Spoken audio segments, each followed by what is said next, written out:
Hey, movie maniacs. My name is Sky, and I'm joined by my brother, Dusty. Dust, isn't it so awesome that Dad comes in every single week to record that intro live for us? It sure does. I mean, we're recording in the basement, so it's really good that he's comes out and records with us. So it's perfect. That's right. He's such a professional. He sounds the exact same every time. It's just amazing. He sure does. Yeah. So and you know what's Dust, funny? I do have a question. I really had to help him every time that he would in coaching him how to say it. He didn't really understand how to do inflection in his voice, and so I'm glad he made it perfect. So every single time it's the same. But he would say, "Welcome to," no, he go, "Welcome to the Watch and Learn podcast." I'm like, Dad, come on, get a little, yeah. Welcome to the Watch and come on, Dad, you can do better than that. And so when he really being Japanese, obviously. Grew up, born in Japan, grew up in Japan until about 18, 19, and then speaking Japanese, come over here and changing and learning inflection and learning just idioms and stuff like that, and how to speak in American.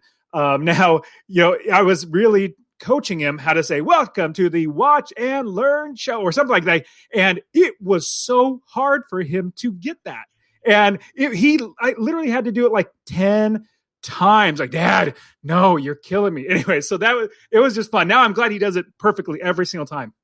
Yeah, he's a pro at it for now, for sure. Now, I have a question for you. Growing up, Dust, did you think our dad had an accent? No, not really. I mean, kind of. He would cut off words a little differently. He would say desagonate instead of designate. I was like, Dad, what is desagonate? And he goes, it's desagonate. I'm like, I have no. And then I got older. I realized what designate actually was for his vocabulary. Yeah, the funny thing is for me, I would notice those same things to you or as you did, but it would never register as he has a weird way of saying or whatever. It never registered as something weird. If I'd hear other people say things, I could say, oh, they have an accent, Italian accent, cowboy, hick accent, whatever it might be, But Dad always seemed like that's how Dad speaks to me. It never registered as an accent until I went to Japan and taught English over there. And then coming back, I realized, oh, Dad speaks like all those Japanese students of mine with an English accent, or Japanese accent, I should say. Yeah, they absolutely do. And as I'm, growing up and experiencing that, the one thing I absolutely almost if I could smack him in the back of the head, say, you should have taught us Japanese. From the very beginning, when we were born, just talking Japanese. We'll pick up English, but you should have taught. And he just recently, it takes him, for everybody listening, he takes forever to change his mind. And I've been telling him for maybe about 10 years, or not telling it, but saying, man, I wish we would have learned Japanese when we were younger. I wish you would have talked to us. And every time he's like, every time, year after year, And then just last year, you know what I've been thinking? This is my dad saying this. You know what I've been thinking? It would have been good if I taught you guys Japanese growing up. I'm like, Dad, that is so right. It's a bummer, but yes, hindsight's 2020, Dad. Yep, for sure. To change. Yep. So let me ask you something, Dust. You said Dad should have taught us Japanese growing up. Well, because you're half English on your mother's side, of course, shouldn't you be teaching your kids English Cockney slang and stuff like they speak in this movie? Because a lot of it I did not understand, at least not at first. No, Sky, I do speak 2 languages, English and bad English. So I'm doing that really, really well. I'm definitely ahead of the curve on that one as opposed to our dad. Cool beans. Yeah, this was maybe 8 weeks ago or whatever, we watched and we discussed The Gentleman. That movie, in the beginning, the first 30 minutes or so, you and I both had a hard time kind of understanding, comprehending. And then eventually, because it's the same exact words said differently, different intonations and stuff, you eventually start to understand it and absorb it. But this movie, I think my guess is in the very beginning, they purposely knew that this would be a movie for English audiences. My guess is it was just an English or American audiences. I mean to say English, took place in England, but for American audiences. And my guess is all the actors were purposely told to not speak or to speak in such a way that clearly enunciate their words, because I understood this from the very beginning. There were some things when they were gathering inside of different, at the bar, or the pub, when they're talking fast, they're talking to each other, and especially when they were talking to Elijah Wood's character from the very beginning, like there was like, yeah, he doesn't understand a word we're saying. And no, I with the beginning, from the beginning throughout the entire movie, yeah, I didn't get lost too much, not like The Gentleman, which I got lost a good amount. But here, there's only a couple of different times. But other than that, no, they did a really good job with making sure that we could understand it. Now, in watching this movie, I have found that this is one of many other movies, not many. There are a few other movies that when I leave a movie or I stop watching a movie, like I still get either not necessarily affected, but it like changes my mood. Like I'm introspective and I'm start like looking at, oh man, look at that, how that changed him. Elijah Wood's character. Is that Elijah? That's Elijah Wood's his name, right? Yes. Yeah.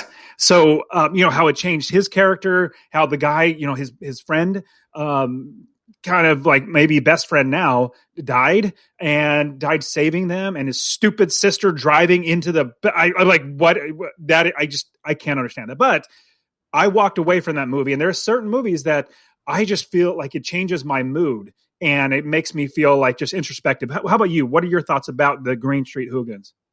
I felt the same way. I really did enjoy it. I liked a lot of the drama, not only the fighting and the brutality. That was kind of interesting to watch, although rather painful to watch at times too, especially seeing as how I saw this movie before. I knew what was coming in the future. For you, this was your first time watching it, right? Yep. Yeah, so it was all brand new for you. So the brutality and stuff, I knew what was coming. But yeah, I really did enjoy the movie, and that's one of the reasons why I suggested. I thought there was a lot we can learn from it, a lot to possibly take away from it. And it's one of those movies where it's a really good movie, but it's not like Avengers Endgame where I can watch it every single day for a month, or The Rock or any kind of really fun action movie kind of stuff. This is like a really serious drama with really serious effects and some interpersonal conflicts and things. And it's a tough get through, I feel. Even though it was only like an hour and 40 minutes, it was emotionally draining at the end. And afterwards, yeah, you do think about it. You try to replay in your mind, what could have happened differently? What could they have done differently to resolve their situations, resolve their anger differently? But I guess they're hooligans or firms, as they call them. There's no resolving anger. You resolve things with fists, I guess, is the way it happens over there. And I do like the code that almost like an unspoken, but they know, like, if somebody's on the ground, you don't keep going. Like, you don't keep beating them unless you're literally either a bad guy or you really hate them or something like that. But like, when they're not on the ground, then, or when they are on the ground, you don't go after them. When they are standing up and they're fighting, then you're fighting. And so we see at the very, very end where what's the main what's his name? The guy that Pete? dies. Yeah. Pete. Okay. Yeah. When he dies, like the guy is literally on top of him, beating him to death on top of him. And it's just, you can tell, and we're jumping right to the very end, because that's like it's so heart wrenching when you're seeing him die.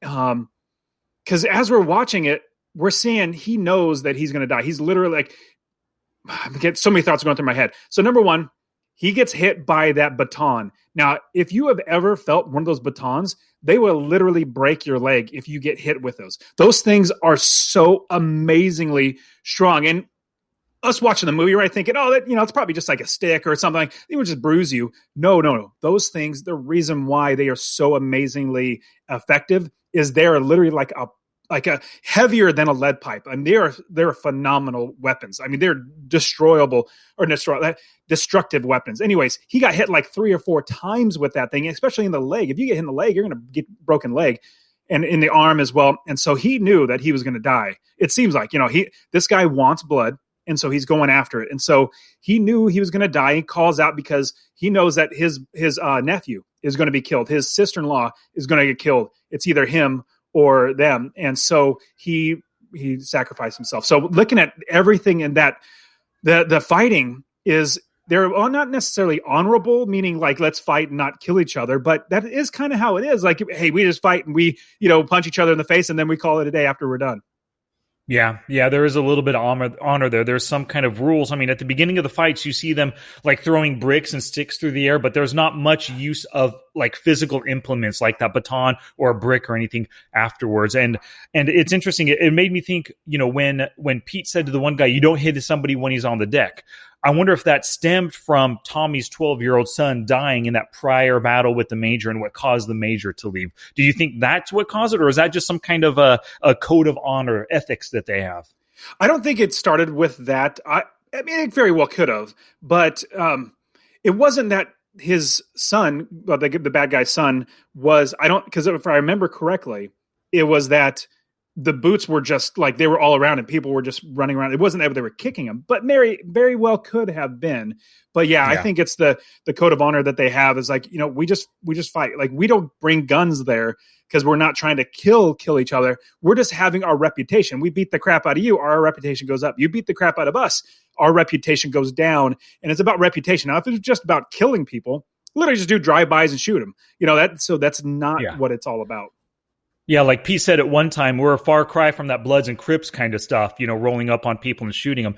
And speaking of reputation and stuff, I think what they did when they were they took the bullet train to that one train station, they went there and hit them from behind, but then the cops came and arrested them all. That would probably be like one of the best things. Like, your reputation as a firm would skyrocket from that for sure.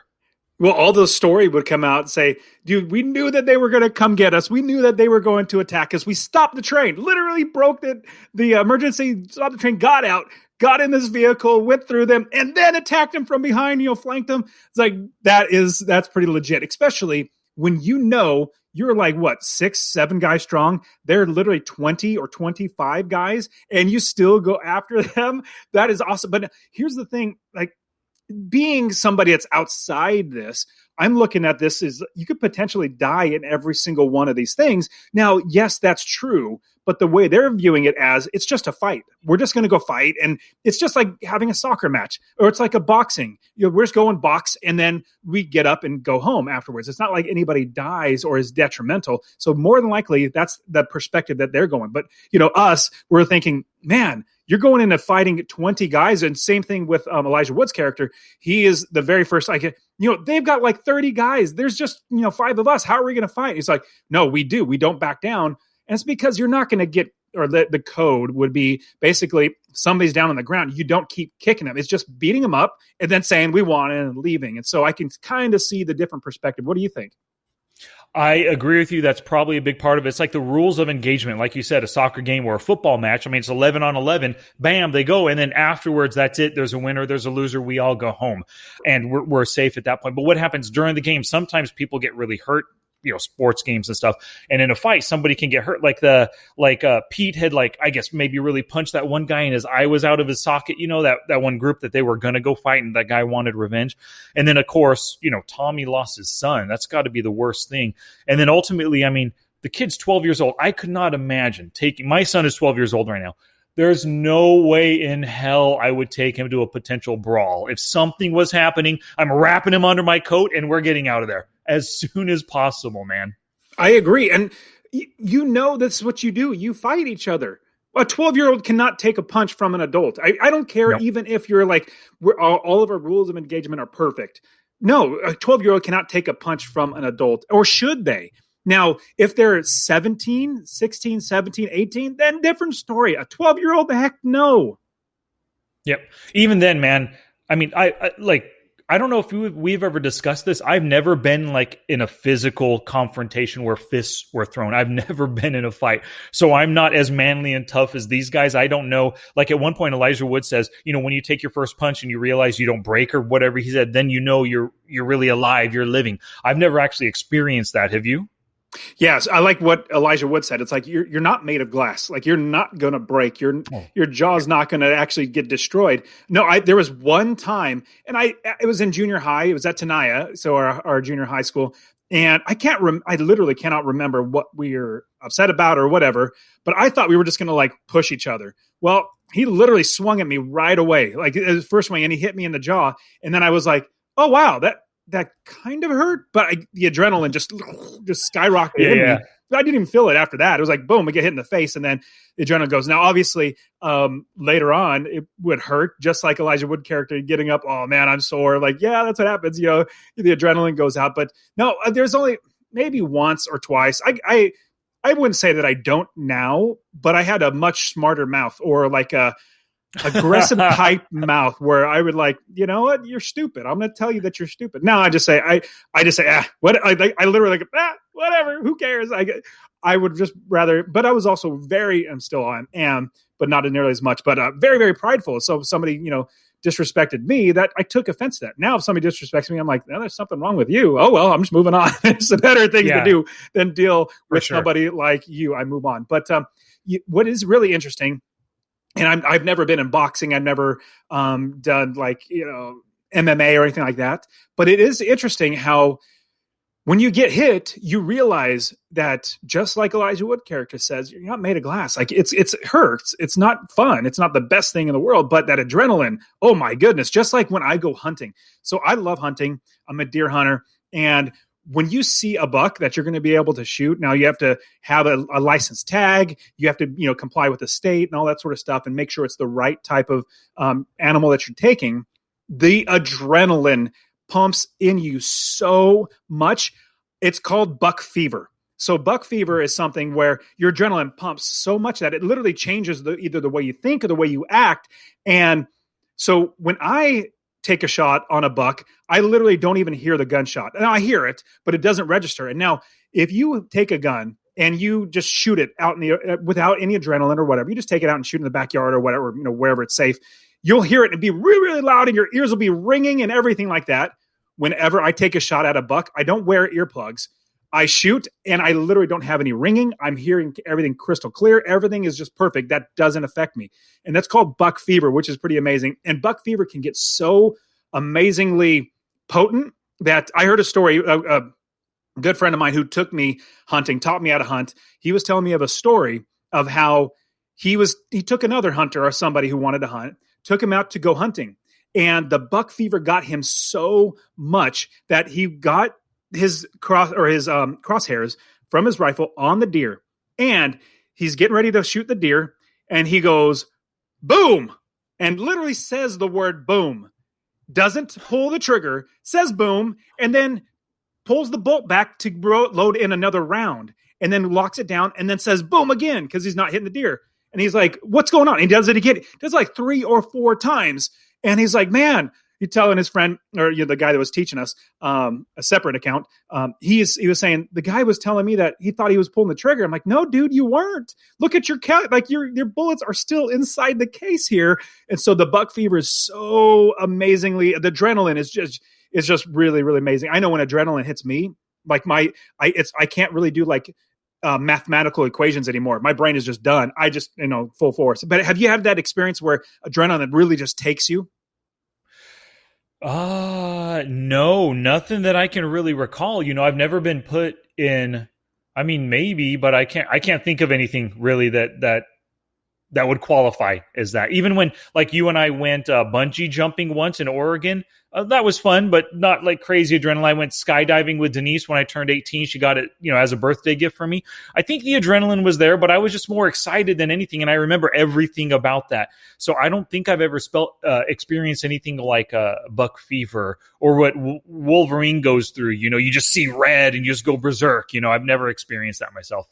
I think when it comes to life or death or fight or flight, that's when adrenaline really hits you. Like if you have anything like that, imagine military. They're literally on adrenaline the entire time. In fact, I was listening to one podcast, the Jocko podcast. Have you ever heard of Jocko? Yeah, really, Jocko really Willink, I know him. Yeah. So he was interviewing somebody, and Joe Rogan actually interviewed him as well, the same guy. But I was listening to him, and he was basically, when he was sitting still and watching TV after being in the military, completely out of the military, completely out of adrenaline, all that sort of stuff, he would sit still and his heart rate would race. It would get so high, and his blood pressure would be so high when he's sitting still. But when he is under duress, when he is doing anything that gets his adrenaline up, his heart rate just drops, is calm, because he was living on, and that's what, when you're in the military, you're literally going to get killed all the time. Like at least that's like your occupation.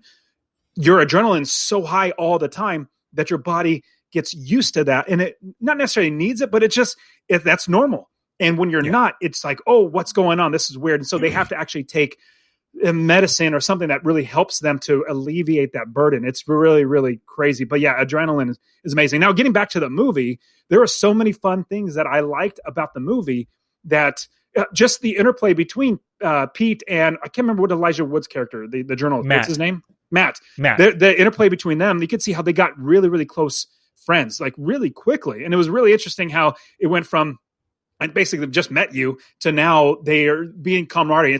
Why do you think that that relationship develops so quickly? I think it's because right away Pete saw like a weakness and a non-manliness in Matt, and that's all that Pete is about. From the moment he wakes up, he's thinking about his football team along with his firm. Right, he's always thinking about that. Always thinking about taking out other firms. Always thinking about increasing his reputation. And now he meets somebody who doesn't understand this at all. And maybe from Pete's perspective, this guy, Matt, needs to learn this kind of stuff. He needs to be a man. So he kind of like took him under his wing like a sensei and a pupil. I think it was that relationship which caused Pete to want to bring Matt everywhere and take him along and teach him. And maybe there was also some kind of a novelty, like, wow, I'm going to turn this weak Yank into a strong Yank, I guess. Yank. I think all of that took place. Yeah, I agree. I think that's a good way to think about it, because you see Pete starting to realize, like, I need to help this guy. Like, this guy, he's literally a pathetic little loser. And so there's, in America, I think it's probably all over the world, but especially in America, there's I think it's more and more people, or more and more men, are saying that they're beta males. So there's an alpha male and a beta male. Alpha male is the one that's like, take charge, or the commander, or just I'm going to take care of things. The beta male is like almost really feminine, and like, I'm going to not do anything that is going to, put me in harm's way. Not saying either one. Well, no, I'm going to go ahead and say that. I firmly believe the only reason why there are more beta males in general is because we are so at peace. There's so much peace in the world that if there weren't peace, beta males have to either become alpha males or be protectors and people that watch out for everybody else. You either have to become an alpha male, or you literally get killed. Like, if you're thinking about the Middle Ages, the beta males, they couldn't last. Maybe there were only a few court jesters, and those were the beta males. The alpha males were the ones that would kill everybody. So it's just, I think that the difference between you have alpha male and a beta male, and alpha male saying, I really need to help. Like, I need to help this guy. I'm going to do him a favor. Number one, bring him along. But then as he saw that, hey, this guy's actually pretty cool, number one. But number two, he's taken on to it. Like, he's really starting to grow up. And obviously the big catalyst was the time he gets jumped, and then they come to his rescue, and then he fights with them, even though he was like, I could run right now. That was like, that took that notch. I think everything else, that's where it started to now, let me work with him. Let me be with him. And he's now one of us. Yeah, for sure. And it was great seeing that scene. That's actually my favorite scene, when they came, they let him go home, but then they came back to protect him. They realized that he could have been in danger, and they found him, and that he stood by his mates. I mean, Charlie Hunnam's character, Pete, said, you don't abandon your mates, and you got to stand your ground. And then, like you said, he was willing to run. But I think you've got to really respect somebody who's never been in a fight before. And then now you're outnumbered 5-20 or whatever it was. And then you still step up and do your arm flailing thing. I mean, even though you can't respect his fighting skills, he had the heart to join them, to stand by his brand new mates. I mean, he knew these guys for like 2 hours now, They watched one football match together, drank a few beers, and that's it. But now he's fighting side by side with them. So yeah, he showed that he has the heart, he has the courage. Just up until this point, he's never had to demonstrate it. Nothing's ever pushed him to that point in life, I think that's up there on my favorite scene. So when we talk about our favorite scenes, I think of that one, but I think more of the getting in the truck and then saying, hey, I'm with Paramount Pictures, blah, blah, blah. And they pass through, and then they get out of the vehicle, and then they go brawl. For me, I was like, dude, that takes balls. That is awesome. I absolutely loved that scene. Yep, 100%. Now, do you think they didn't show it in the movie, but do you think one of them called the cops ahead of time and said there's a brawl happening right now, so that only lasted 2 or 3 minutes? But I think that, but at the same time, I don't think they would have done that. And we saw other scenes where cops were looking down on cameras on that mob of whatever city they're from, that firm. And then so I guess maybe they saw the brawl starting, then the cops came. But you can think maybe one of them did the smart thing and called ahead and said, hey, there's a fight going on right now. So that 3 minutes later, they could just up and leave and everybody gets arrested on the other firm. Yeah, it seems like that. Now, I think that's smart thing would be to, to call first, just so they're coming. But at the same time, you don't know when and how and all that sort of stuff. So, but it is fun that they can now say, like, our street cred is absolutely astronomical. Like, our respect, like, the word got around so fast about this. And yes, that's almost legendary. Like, we did this and this is what we did. And then we fought 40 of them and there was only 8 of us. I thought that was super cool. Now I got a question for you. What is worse than watching paint dry? Watching somebody do the painting? That's a good one. I don't know. No. I don't know what you're getting at. It's watching soccer. That is the worst thing ever to watch. Now, everybody in England, if you're listening to this, I apologize for not calling it football. And I agree. Why do we call American football when you literally only kick it like 5% of the time? I completely agree.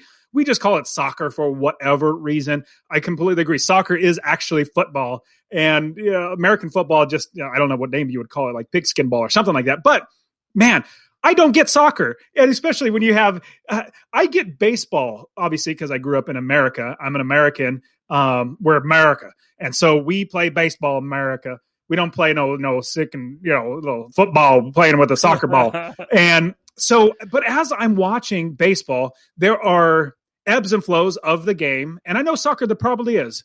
But in American football, there are plays. It's a start and there's an end to it. And you can see when it happens. In soccer or, British football, oh my goodness. Like, it literally never stops. You can watch an entire game or entire match and it's 1-0. Like, that is so freaking boring. I'd rather look at a wall for 2 hours than watch soccer. What do you think? I agree with you there. It is so boring to me. Now, you and I worked at Tahoe Joe's Famous Steakhouse, right? And there was a ton of people working there, especially those in the back kitchen, a lot of Mexicans, and they love their football, right? And I had to ask, I can't remember who it was, but I had to ask one of them once, what is it about football that you love so much? And they would explain to me that you can actually, as you're watching, you're not just watching the ball go on the field. You're actually watching these other players over here, the movements that they're making to get into position for a great pass, for a goal. They're moving the balls right here. I mean, there's so many other things that they're looking at that you and I mean, we're just focused on that ball and just going back and forth, and it's just boring as heck. You're right about that.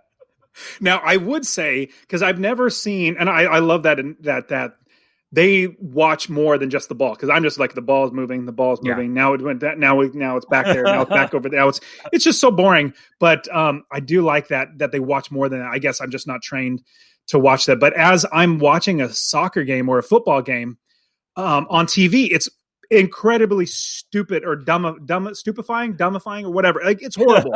Now, same thing though with hockey. Hockey is just using a stick. Now there's a lot more punching involved and ramming. I love that. That's really cool. But, and I've never seen a soccer or a football game in person, but if it's anything like hockey on TV, like, it's not disgustingly horrible because they can, punch and check each other and stuff like that. But hockey in person is so much fun. Like, it's really, really fun to watch hockey. Now, like I said, I've never seen a football game in person where it's like a big, like the Manchester versus, all the other ones or whatever. I've never seen it like that. So that might be fun. But what do you think about watching live as opposed to on TV? Because TV sucks. Yeah, always. Live is always better. Live baseball better than TV baseball. Live hockey, I've gone to one game a long time ago. And like, if you watch a hockey movie, right, you see the crowds going wild, people are jumping up and down, beers spilling. That happens in real life too. That kind of stuff doesn't happen that often in football. But in hockey, when somebody throws a great punch and it lands, the whole crowd erupts, and it is so much fun. So those are two sports that are so much better live than in person. Hockey and baseball for sure. But either one, I would never choose to go. The only reason I would go is if someone had tickets and would offer them to me, you know? Oh, I would never pay to go watch a hockey game. No, it's like, yeah, let's go. Hey, let's just go do something on a Friday night or a Thursday night, whatever it might be. Yeah, that'd be fun. Let's go do that. I would not turn, maybe I might. Do they have hockey in Arizona? Yes, they do. Oh, yeah. Really? Yeah, I mean, shoot, that with refrigeration is amazing. Like if you back in even just 50 years, maybe 60 years ago, there wasn't much of refrigeration. It was just all swamp coolers. And that's why Phoenix was always dead small. Like it was a small place. But as soon as refrigeration came, boom, explosion of so many people coming here because they can tolerate actually living here. Now, if I had to live in a house with either just swamp cooler or my wife's grandparents, they didn't even have swamp coolers. It was literally just open the windows or sleep on the sun porch. If I had to do that, I'm like, we're moving. I hate sleeping when I'm hot and sweaty. I can't. It's almost as bad as, and it's worse, I know, sleeping when you're freezing. Like if you're literally freezing, you can't sleep because it just wakes you up every single time. Same thing with sleeping when you're hot. And so like in my house, I love refrigeration. I keep the thermostat at like 73 degrees at night, even though at night it's still like 92 degrees outside, maybe 95 degrees. I keep it at 73 degrees so I can get under my covers and I could sleep so soundly because of refrigeration. Totally. That's a good point right there. Now, let me guess. You kind of mentioned it earlier. Your Monday morning quarterback is Shannon was a dumbass for driving up with her kid to a gigantic 50-person brawl, right? What? Okay. Why did she? Maybe I fast forwarded or something, but I don't remember doing that. But like, why in the world did she decide to go drive there? Well, I'm good with driving and trying to stop Matt before he gets to the fight on the way to the wharf. You know what I mean? Maybe that's her goal. But then when you get all the way to the wharf and you pull around the corner and you see 50 dudes full out brawling, you've got a little 1-year-old in the back. No, it's not. And my guess is she has to know kind of basically what's going on. These guys hate Steve. You're Steve's wife. That's Steve's kid. Dumbest thing in the world, and getting out, stopping, and then getting out of the car. Yeah, and your husband just got stabbed in the neck trying to be killed by these guys, and there you are driving. What are you think? You're not thinking. You're stupid. You turn around and drive that car right away. I mean, you could be honking your horn and say, get over here, brother, get over, whatever. I can't remember his name. Matt? The brother? Oh, the brother, Matt, yeah. Yeah, get over here, get in the car, let's go. But my goodness, think about your kid, you idiot. And that's just, I couldn't understand that. But what are your thoughts about her now? Then that is my money quarterback. But what are your thoughts about her now having to leave England to go to America because of this? Is that completely rational, or what do you think? I think it's rational. I'm good with that, but I'm hoping that what happens is when Steve gets out of the hospital, he goes and be's a husband to her, a father to their son, and now they're together in America, away from Tommy, away from that other Milburn firm, because they're still out for blood. Like, you killed their bosses, not you, but your firm killed their boss's 12-year-old. They're still going to be gunning for blood. You have a son and a wife. It's not worth the risk of staying in London. Or I guess even if you move somewhere else in London and England, it's not worth it. Just go to America. She's a citizen. Bam, you live there, get a new job. You're good to go. Yeah, I wholeheartedly agree with that. And now she is rather stupid. You can tell because she drove into that brawl with the kid. I think it would be absolutely stupid if she said, I'm going to hold the husband. I'm going to hold you. You told me you'd never do that again. So you did it. And now I'm going to leave you. Like, I went to save your brother. How do you not get that? Yeah. I literally get in there to bring him out. Ask him. He'll tell you. I literally went there to grab him to get him out so he would not. So if you, and again, she's stupid. So we already know she's stupid because she drove into that battle. But I hope she would not do something as stupid as that and realize that, you know what, he was actually trying to save my brother. He's done everything that he's held his end of the agreement or the bargain or a marriage. It's like, if you ever do this again, I'm leaving. And so, yeah. Now I want to ask you, what are your thoughts about, do you think that there are still, well, we know it's a movie and it's also a movie probably loosely based on what is actually going on there. It probably is, probably isn't. I don't know. I'm an American, so I don't know anything about that. But do you think that is actually going on? And if so, is it still going on? What are your thoughts? For sure it is. I don't remember. It might have been the late 90s when hooliganism was a thing that, was on the news, and they would show riots at soccer, football games and stuff back in England. I don't know that there really truly are firms, or if there's just a group of guys supporting one team fighting against another another team. I don't know if that's true, but my guess is that a lot of this was taken from real life stories, and it's at least based on the reality of the situation over there. Yeah, that's interesting. Now, and we have the same kind of thing, right? Like, you and I went to a Raiders game. Wait, did you come to me with that Raiders game a long time ago against the Buffalo Bills? Mm-hmm. Raiders fans are crazy, man. Buffalo Bills fans, we saw firsthand Buffalo Bills with a nice jacket, walking by. Raiders people dumping beer on them, fighting them, pushing them and stuff. And, oh, man. So you can see people do have that fanatical kind of like macho, like, let's beat up the other team mentality around sports, right? So I bet if we can do it here in America, they can do it over there too, I think. Yeah, absolutely. We were 12, 13, 14, something like that, like really young. Yeah. And seeing that, I was like, oh, this is horrible. I can't believe they're doing that. Now, they were like pushing and yelling and stuff like that, but nobody's actually getting beat as far as I can tell. But I do remember that when we were there, I do remember hearing that there was either a stabbing at some time, or there was this, that, or the other. But that's what I do appreciate about the movie. It portrays people don't really bring knives. They don't, they're just boxing. They're beating each other up with their fists and anything else that they can grab, but they don't go to try to kill somebody. Whereas, in America, we don't really do that anymore. It's like you get in a fight, you're going to get killed. And so that's why when I look at this movie, when just like Matt, the Elijah Wood character, it's like, no, there's 20 of them. How do we expect to win? Well, it's not about winning. It's about keeping your reputation up and being able to box or being able to fight, then come back and fight again.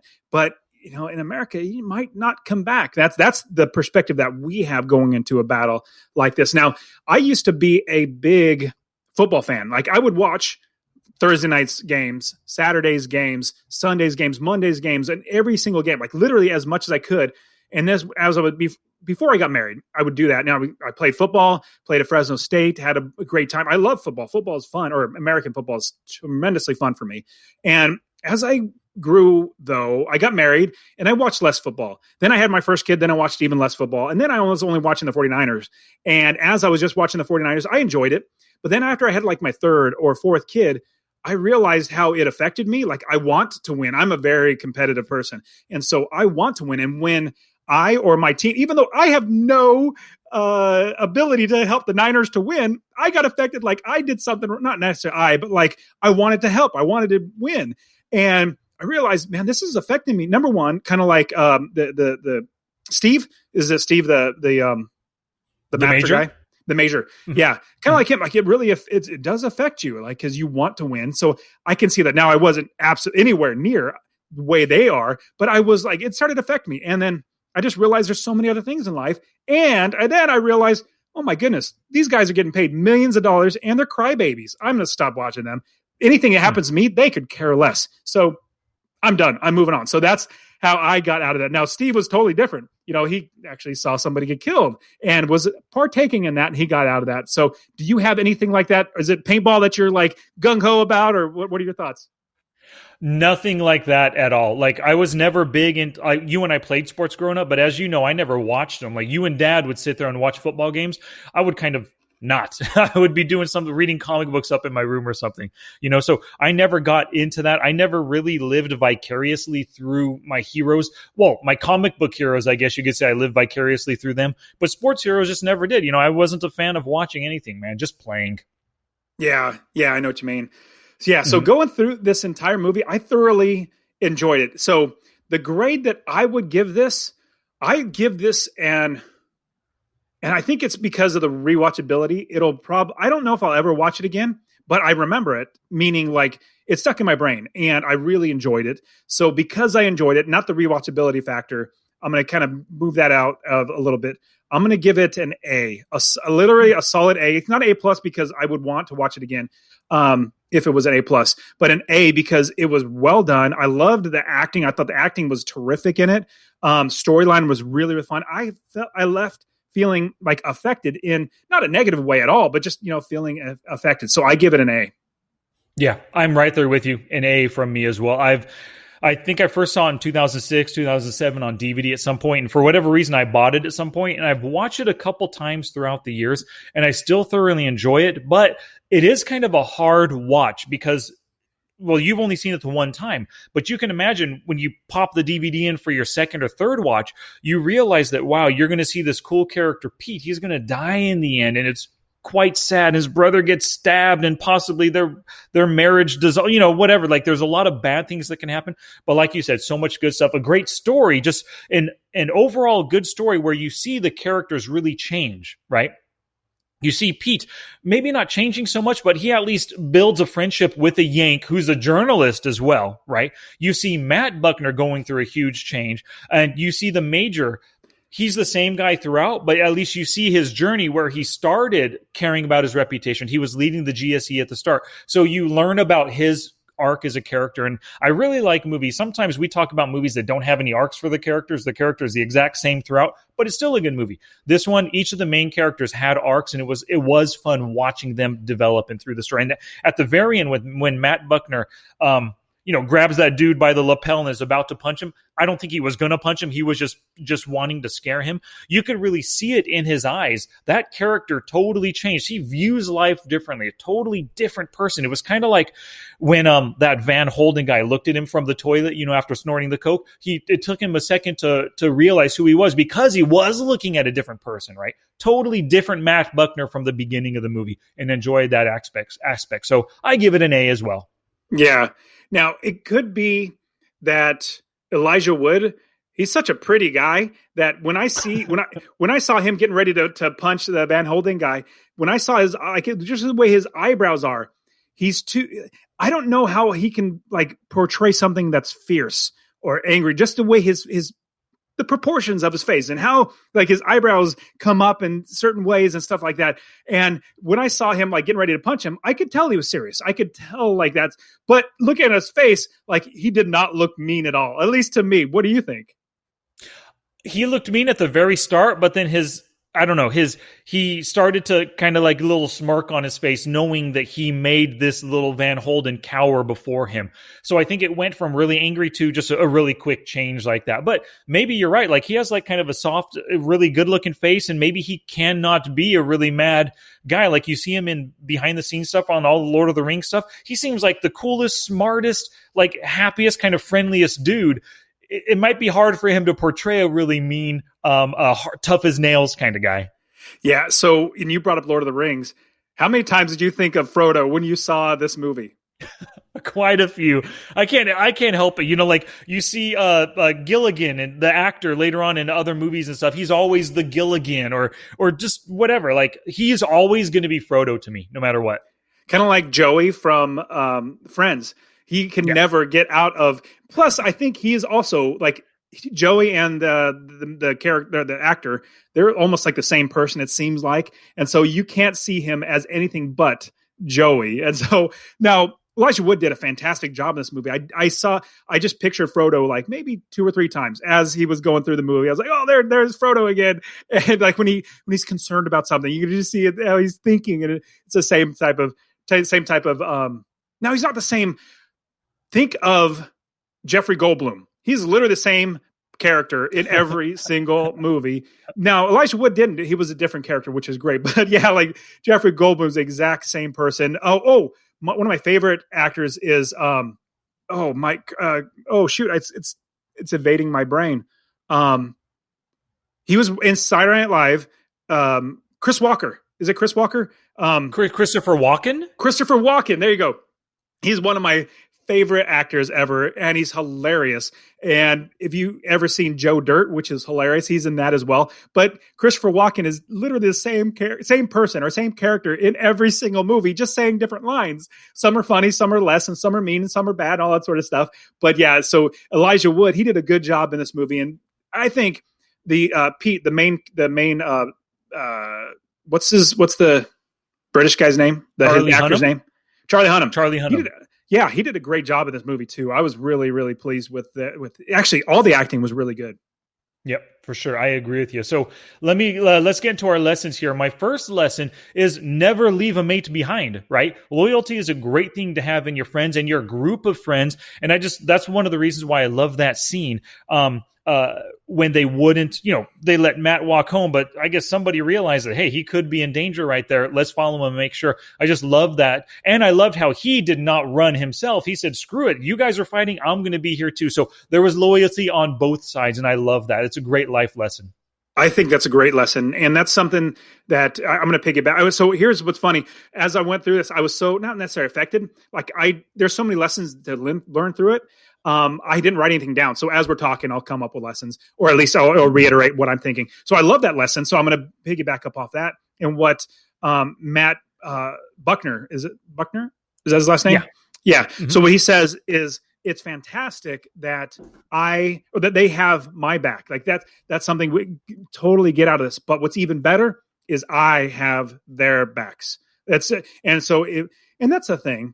If everybody looks to give any situation in marriage and like this firm, anything like that, if anybody looks to give better than receiving, everything goes so much better. So if everybody in the group thinks it's so much better that I have their back, not that they just have mine, but I have their back. If everybody thinks that, it's going to be better for everybody around. So yeah, I think if you put less emphasis on yourself and more on helping other people, everything's going to be better. So that's my lesson.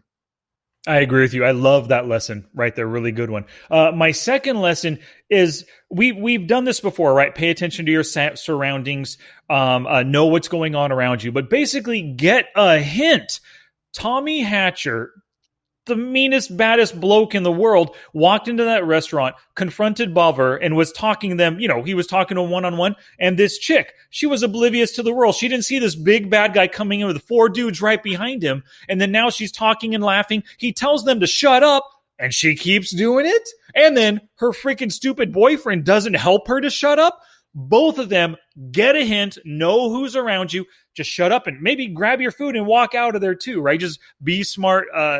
Just get a hint is what it is. And she kept saying, are you going to let him talk to me like that? I'm like, shut up.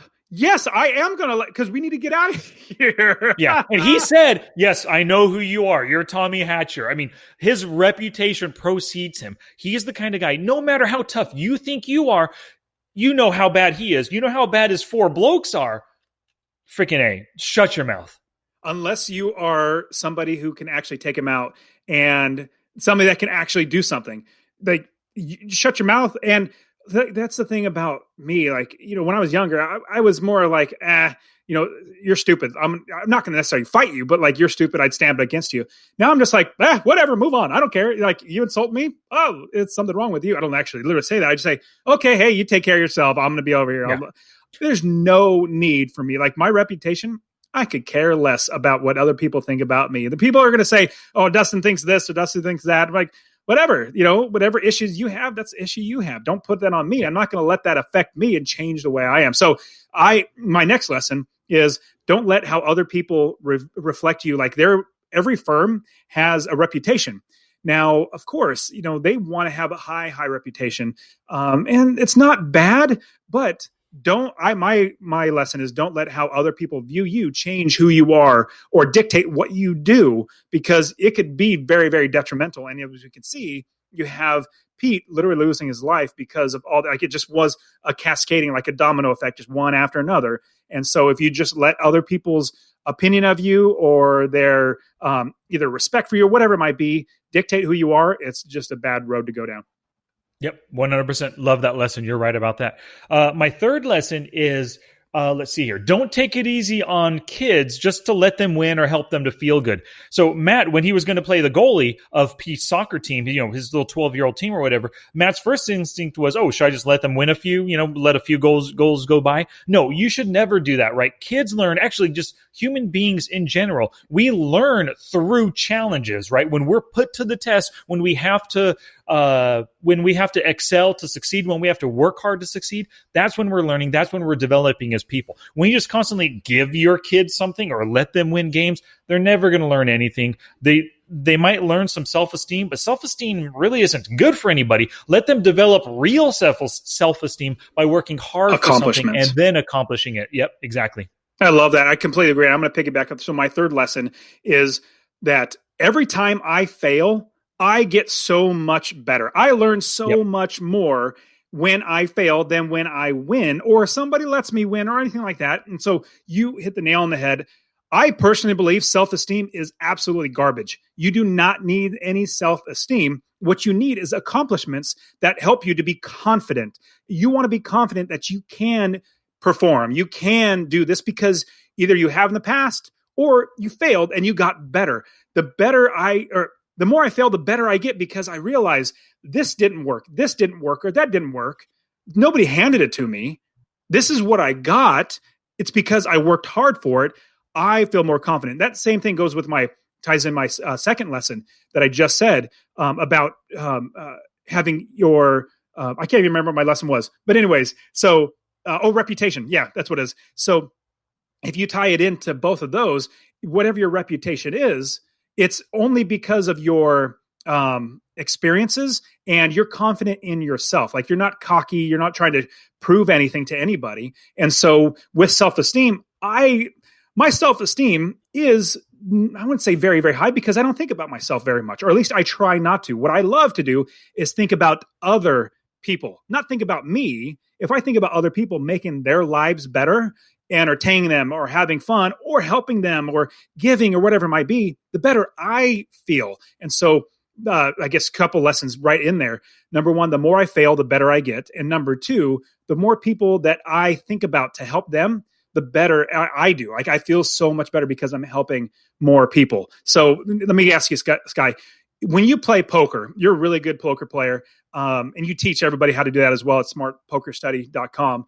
Now, when you play poker, do you learn more when you win a hand, or do you learn more when you lose a big pot and you should have done X, Y, or Z? Yes, you learn more when you lose, but that requires you hitting the books and reviewing the hands afterwards. In the moment, there's a lot of pain when you lose that, right? But then you have to just self-examine, look at the hand later on, look at the circumstances, review it, and then learn from your mistakes. So yes, losing leads to learning if you're willing to try to learn from it.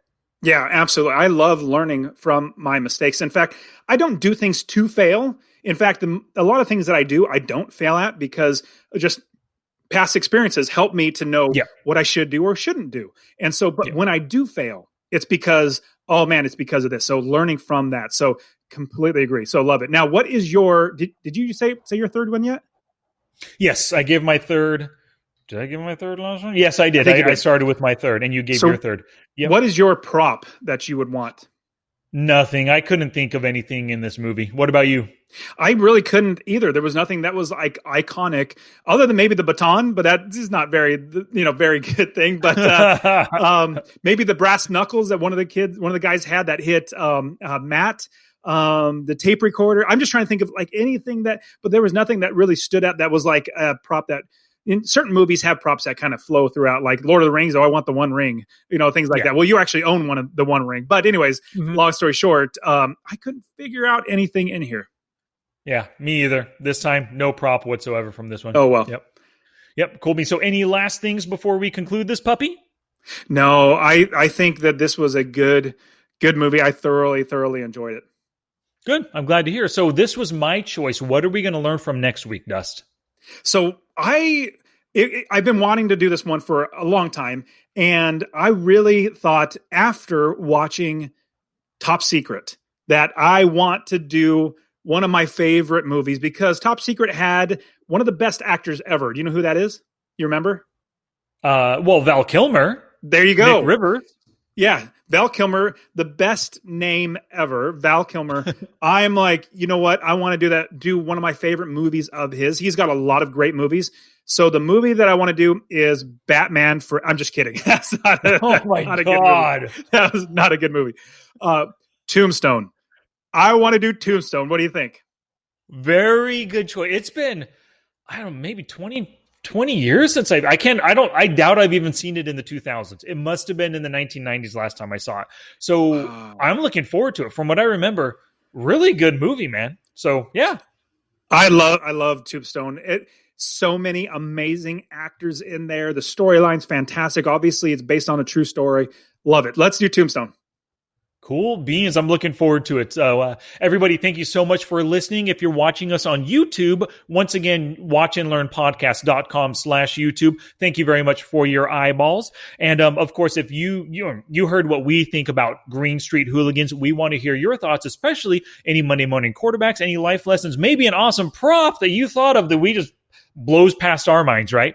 Just go to our show notes page, watchandlearnpodcast.com/Green Street Hooligans. One word, Green Street Hooligans right there, and leave a comment for us.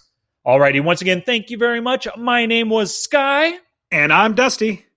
And we will return next week with Tombstone. Nice. I'm trying to fan my gun.